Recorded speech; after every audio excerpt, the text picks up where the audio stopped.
जैसे मेरा संकारी में हुआ, जैसे चढ़ान में हुआ, जैसे सावनी लवर सावनी अपर में हुआ, जैसे कल बथूनी में है।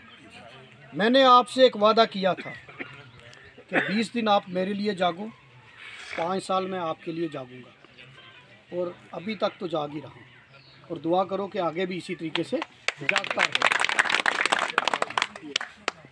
दूसरा वादा मैंने किया था कि आप मुझे वोट दो तो मैं हर पंचायत का टूर करूँगा। आज मुझे 1 महीना 17 दिन हुए MLA बने हुए, जिसमें गवर्नमेंट फॉर्मेशन हुई, श्रीनगर में गया, हमारी MLAs की ओथ हुई, उसके बाद असेंबली सेशन हुआ, ऐसा हुआ। लेकिन उसके बाद भी लोग कहते थे कहाँ से आया, टिकट कहाँ से आई, दिल्ली से। मैंने आपको बोला था दिल्ली से ज़रूर आया हूँ, लेकिन दिल्ली का नहीं। आज 1 महीना 17 दिन हो गए, मैं दिल्ली वापस नहीं गया, एक बार भी नहीं गया। हालांकि मुझे अपनी क़यादत का शुक्रिया अदा करने के लिए राहुल जी का जाना था, लेकिन आप लोगों का प्यार है। कल परसों इतनी बड़ी रैली थी, रैली करने के बाद मुझे तो मेरी लीडरशिप ने शाबाशी दी, और वो आपकी वजह से मिली, क्योंकि पूरी स्टेट की क़यादत रजौरी आई हुई थी। लेकिन उसके बाद आदमी सोचता है चलो पिछले 4-5 दिन हेक्टिक रहा, अब 2-4 दिन रेस्ट किया जाए। हालांकि भरद्वाज साहब जो हमारे बार एसोसिएशन के प्रेसिडेंट, मेरी पार्टी के लीडर, उनकी बेटी की शादी थी, लेकिन मैंने फिर भी सोचा कि अगर ये दिन है तो मैं अपने लोगों में क्यों ना रहूं, क्योंकि लोगों को उम्मीदें हैं। पिछले 6 साल में काम नहीं हुए, तो मेरा ये फ़र्ज़ है कि मैं आपके आंसू पहुँचूँ, आपके ज़ख्मों पर मरहम लगा सकूँ, और जितना मेरी कैपेसिटी है, अगर मेरे पास कोई उम्मीद से आता तो मैं उसका काम करूँ। मैं आपसे ये कहूँगा कि बड़े सारे साथियों ने मुझे अभी फ़ोन किया, नाराज़ भी हो रहे थे, जनाब आपने आया, आपने बताया नहीं। मैं आज आपके इस माध्यम से आपको बताना चाहता हूँ कि ऑफिशियल जो मेरा टूर रहेगा उस दिन सबको इन्फॉर्म होगा।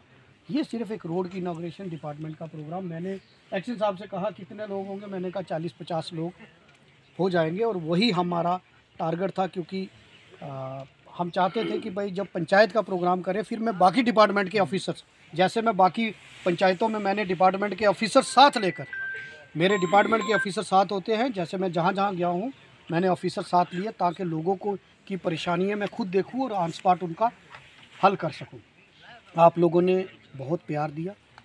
जो जो डिमांडें आपने यहाँ मुझे बताई हुई, चाहे उसमें ट्रांसफार्मर की बात आपने की, आपने हैंडपम्प की बात की, आपने न्यू एज स्कूल है वहाँ रोड कोई 250 मीटर की रोड की बात की, क्रशर टू खुई द्रामन उसमें ब्लैक टॉपिंग की बात की। एक्शन साहब यहाँ बैठे हुए हैं, और ऑफिसर के बैठने से ये फ़ायदा होता है कि जब MLA और कंसर्न्ड और ऑफिसर साथ होते हैं तो बड़े सारे मसले वो नोट हो जाते हैं। फिर हम जब प्लान बनाते हैं तो जनाब शबीर साहब मैं 5 साल ना परमिट दिखा दूँ, ठीक, एक दिन ना नहीं, इंशाअल्लाह मैं सारे मसले जो आपने रखे हैं वो टेकअप करेंगे। तो ये जितने भी आपने डिमांड बताई हैं ये हम नोट करते हैं, मेरा ऑफिस भी नोट करता है, तो कंसर्न ऑफिसर भी नोट करते हैं, और जैसे ही कल प्लान बनेगा तो इन चीज़ों को तरजीह दी जाएगी। और आपको की रोड कनेक्टिविटी, आपका बिजली पानी, एक बात आप मान लें, मेरा टारगेट क्या है। कल मैं गया वहाँ मुरादपुर में, मैंने देखा लोगों के कच्चे मकान। मैं आप सबसे कहूँगा आवास प्लस योजना में आज सर्वे हो रही है, लेकिन हम क्या करते हैं, जब पोर्टल खुलता है तब हम घर में सो जाते हैं, और बाद में हम रोते हैं कि हमारे इस गरीब का नाम नहीं आया, इस गरीब का। मैं आपसे कहूँगा मेरा मिशन है इन 5 साल में मेरी कॉन्स्टिट्यूंसी में एटलीस्ट कोई भी कच्चा मकान ना रहे, और हर गरीब आदमी को मकान अपना मिले।